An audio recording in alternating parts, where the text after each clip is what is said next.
Bien, ya está con nosotros el invitado central de hoy, el ministro de Desarrollo Agrario y Riego, Andrés Alencastre. Bienvenido al programa. Muy buenas noches. Muchas gracias por aceptar nuestra invitación. Sabemos que fue citado a Palacio de Gobierno y que de ahí se ha venido para acá, lo cual le agradecemos muchísimo. Sabemos perfectamente cuando invitamos, hacemos una invitación en vivo, que cosas como esa pueden pasar. Temimos que no llegara, pero nos da mucho gusto tenerlo aquí. César Guarniz, coordinador nacional de gremios agrarios, que según él, representan a 14 gremios agrarios, informó que de no tener soluciones a sus demandas tras el paro de 48 horas que acatarán lunes y martes, podrían programar una huelga indefinida desde el 28 de julio. ¿Cuál es la posición del Midagri? Mire, ante todo, hay una posición sumamente de convencimiento absoluto al diálogo, a entender las agendas, recibirlas, procesarlas, contraponer un conjunto de planteamientos de acondicionamiento, porque no todo lo que se pide se puede atender en la misma proporción, pero creo que la gradualidad es una condición fundamental de personas que en democracia se comportan con actitudes demócratas y entonces eso podría ser el buen comienzo. Hay una serie de reivindicaciones que han estado embalsadas a lo largo de un periodo. No es ahora que estamos hablando. Para mí, el sector agricultura, en general, la parte agrícola, la parte pecuaria y la parte forestal, han tenido una situación de emergencia que no ha sido estructural, que no ha sido suficientemente entendida. Por lo tanto, entonces, las reivindicaciones que se plantean tendrán que ser asumidas en cada uno de los componentes y la complejidad de cada una. ¿Por qué le digo esto? Cuando son demandas nacionales, ocultan las particularidades regionales, Sí, claro. las particularidades de las dinámicas de las agriculturas en cada región. Y entonces, no siempre lo que se diga a nivel nacional va a repercutir en la proporción correspondiente. Porque en la educación así, las realidades son... Tenemos varios países claro, en realidad, exacto. Además hay gran agricultura, mediana varias agricultura, culturas pequeña. agrarias, Cierto, eso cierto. es así, ¿no? Entonces, si nosotros trabajamos el diálogo, desagregando las particularidades, creo que en algunas pueden ser alcanzadas porque las densidades de la producción de esta diversidad agraria que tenemos pueden ser atendidas de distinta proporción a las que están en el sur, en el centro o en la Amazonía. Pero en líneas generales, ministro, ¿qué están pidiendo los representantes de los gremios agrarios? En líneas generales, ¿qué están pidiendo que ustedes sí puedan dar o no puedan dar? Bueno, los gremios agrarios piden un conjunto de cosas como el financiamiento, como últimamente la fertilización, etc. Pero no solamente eso. Lo que están demandando son los espacios de diálogo para atender las particularidades de las juntas de usuarios, de los gremios agrarios de distinta composición. Les ha molestado mucho, por ejemplo, el Congreso, ¿cómo le llamó el Congreso? El Congreso Agrario, ¿no?, que ha hecho el Parlamento. Es una de las cosas que los ha molestado muchísimo a los gremios. No, pero esas son las relaciones en el legislativo. Yo he tenido la iniciativa a 4 días de mi juramentación. Pleno agrario, ya me acordé. Hicieron un pleno agrario que molestó mucho porque no fueron invitados, pero sí. Asistimos a la Comisión Agraria a resolver los 5 puntos. Los gremios se molestaron porque dijeron que no los habían... Quiero hacer un poco el hilo que conduce a eso. Sí. Y entonces recibimos todo el conjunto de planteamientos que la Comisión Agraria había puesto en la mesa. Un número de decretos leyes, un número de opinión sobre, no decretos, sino leyes, un número de consultas y etcétera. Nosotros asumimos eso y a los 2 días, estuvieron la comisión en el ministerio y conversamos. Por aquí quisiéramos ir conversando una agenda de país que sea asumida por el Ejecutivo y por el Legislativo. Y así propusimos que cada 45 días, con la mejor de las voluntades, no de establecer conciliaciones ni consensos, sino una manera institucionalizada de conversar. Esa es la cosa. Pero de allí se planteó el pleno agrario para la aprobación de un conjunto de leyes. Y efectivamente fueron aprobadas, y eso pone que nosotros como Ejecutivo tengamos que hacer la reglamentación. Entonces allí viene un adelanto de los temas que estábamos planteándonos como nuestra agenda en común para poder mirar lo que es conceptual, lo que es estratégico y lo que es de emergencia y de corto plazo. Porque a veces confundimos los tiempos en que hay que hacerse. Ahora, no es un secreto, no estoy diciendo nada que no sepa el público, en el sentido de que su llegada al Ministerio de Desarrollo Agrario y Riego ha sido bien recibida, básicamente porque usted es un hombre que sí conoce el tema. Lamentablemente los otros, vamos a decir nombres, no estaban en realidad capacitados para asumir este reto.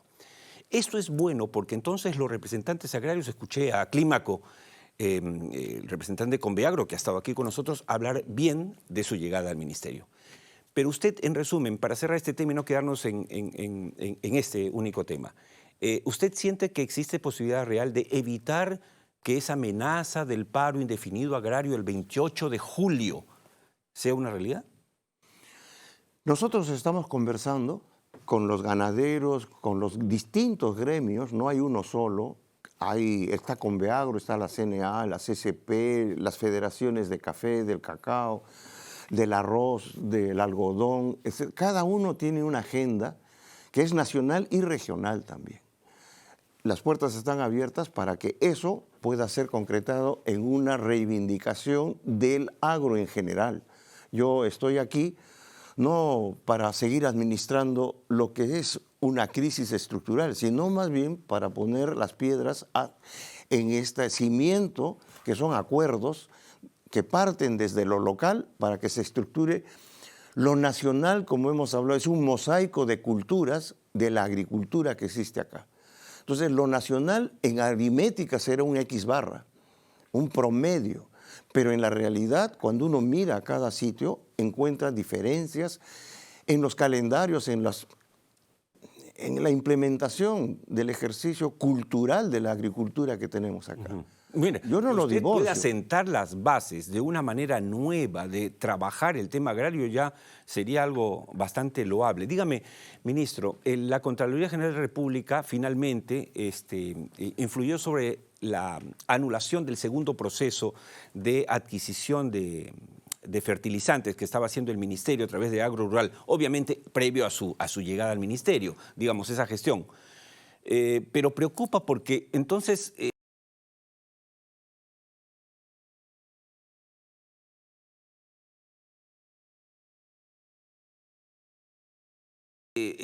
quiere decir que no vamos a tener fertilizantes, que el Estado no va a contar con los fertilizantes que necesite el agro para no perder las cosechas de este año y del siguiente.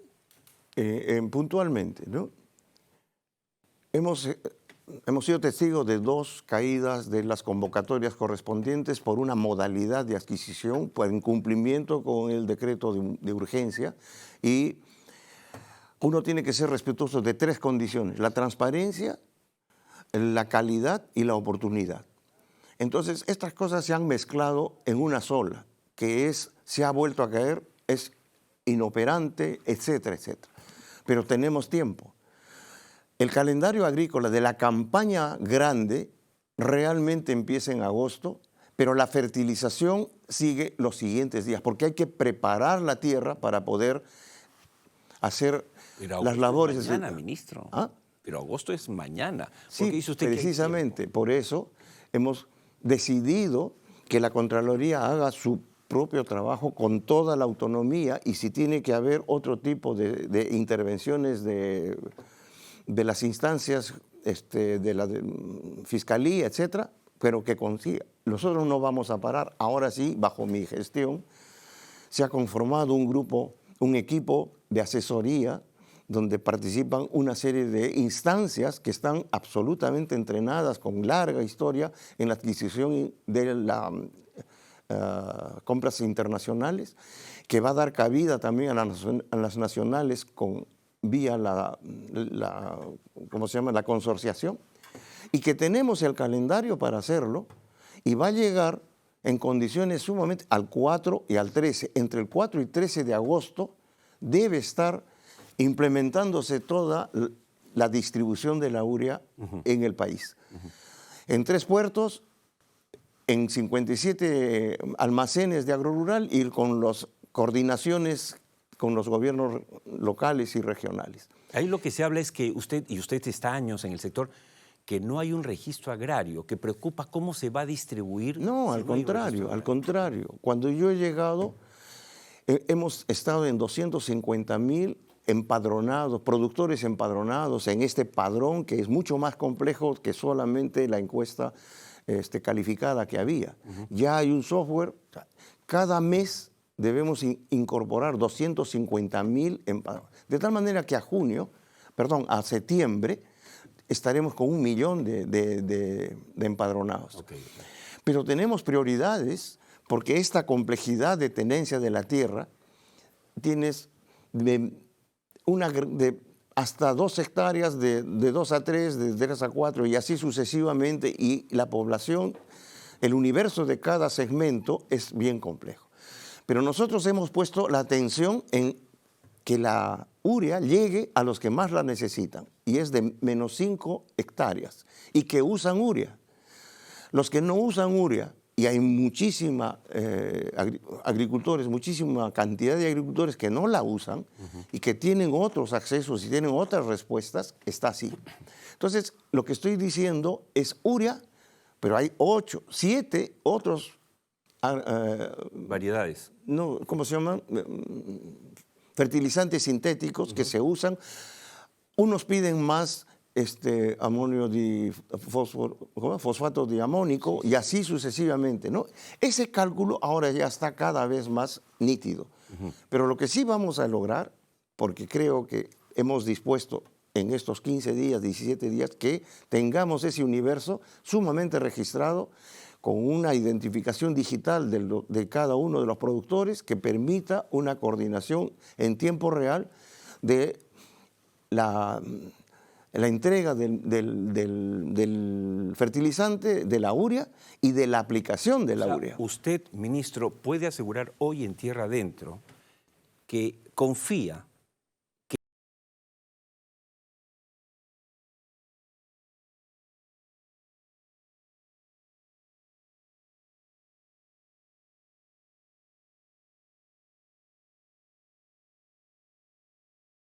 realmente no nos quedemos sin la urea que necesitan los agricultores peruanos y por lo tanto no caminemos hacia un desabastecimiento como el que no la oposición, FAO dice que hay 15.5 millones, o a la mitad de la población peruana, en riesgo alimentario. ¿Usted cree que se puede evitar eso? Claro, pero miremos un poquito más de cerca nuestra agricultura, ¿no? La campaña 21-22 que se está terminando porque siguen todavía algunas zonas cosechando, solamente ha disminuido en condiciones de pandemia y de inicio de la subida de precios 1.1 en la superficie cultivada. Agricultura resiliente la nuestra. Es que esa diversidad, esa asociación de cultivos, esa intercalación de cultivos, de alguna manera cubren este asunto. Pero ahí hay otra que es ¿cuál es el tema estructural de la alimentación? Pero la campaña 22-23, no vamos a tener hambre, lo que podemos es tener disponibilidad por un conjunto de los transportes, de las vías, etcétera, pero la producción está hecha ya y esa se está distribuyendo. La que podría estar en riesgo es la campaña 22-23. Entonces, las labores de movimiento de tierras, la siembra, la fertilización, el riego, la fertilización y sucesivamente empezaría, si hay alguna restricción, a manifestarse en marzo, abril, mayo. Tenemos la campaña chica para las zonas de bajo riego que también cubre eso. Hemos crecido en superficie de bajo riego en la costa y en la sierra. Entonces, hay un seguimiento al tema alimentario, pero cuando uno dice alimentario, debe estar bien claro si comen o se nutren también. Entonces, allí, yo siempre digo, son viejas ataduras, nuevos nudos. Nosotros hace 40 años no teníamos esos volúmenes de importación de los principales productos de la mesa, ¿no? Pero ahora sí. Y entonces, en esas condiciones, Lo que hemos visto es que hay un empobrecimiento de la nutrición, pero una ampliación de la alimentación de estos productos. No, claro. El tema es súper amplio, no quiero que nos gane el tiempo. Ministro, nosotros comentamos aquí una carta de su secretario general que llamó la atención, digamos, donde decía, por favor, a todos los altos cargos, cuando usted llegó, pongan su cargo a disposición. ¿Ya se hizo? ¿Ya ha cambiado usted? ¿Ya tiene a su equipo? ¿Ya tiene a sus viceministros? ¿Ya tiene a su nuevo jefe de la ANA? ¿En qué está esa parte antes que no gane el tiempo? Solamente por disposición de servir teníamos que cumplir, ¿no es cierto?, la idoneidad, la experiencia y la acción. Eso tiene que hacerse porque son cargos de confianza y se procedió. La selección, la organización hemos contribuido de muchas vertientes las capacidades que hay. Esta semana debe estar completado todo el equipo, ¿no? Y esa es la seguridad de que el rumbo es lo que ha cambiado. Por ejemplo, el nuevo jefe de ANA, de la Autoridad Nacional del Agua. No, él está todavía, él sí continúa, claro. Pero el actual jefe no tiene ninguna experiencia en el tema. Y el gerente general de la ANA es un ingeniero de comunicaciones. Obvio, usted los ha encontrado, digo, pero ¿no los va a cambiar? Estamos en esa evaluación y además tengo la suficiente respeto para siempre conversar, ¿no? Y no es un asunto solamente administrativo, ¿no es cierto? Ellos apostaron a conformar un equipo y eso es. Además, todo lo que se ha hecho, yo lo he tomado como antecedentes, insumos para que las propuestas que yo voy a hacer en los próximos días sobre los contenidos de los lineamientos de los procesos gradual de transformaciones puedan ser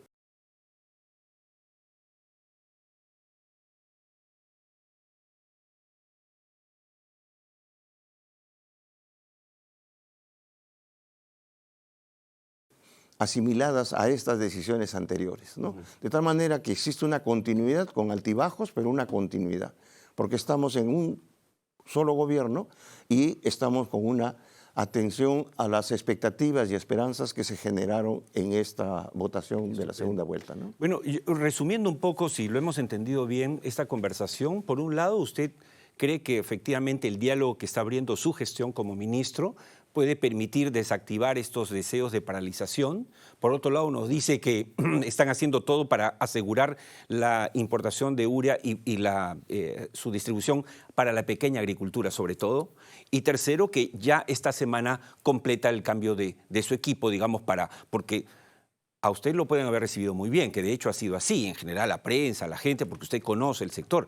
Pero usted no puede hacer solo la labor, necesita un equipo. ¿Coincide usted con nuestro analista financiero de Wall Street, José González, en el sentido de que ustedes no solamente necesitan ahora en el ministerio agricultores, expertos agrícolas en producción, sino también expertos en comercio exterior y finanzas para asegurar las compras del futuro?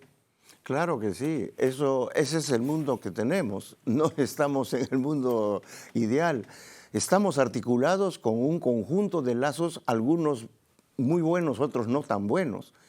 Obviamente que con los convenios y los TLCs se han modificado muchísimo y necesitamos una articulación con toda la historia de las dinámicas del comercio exterior.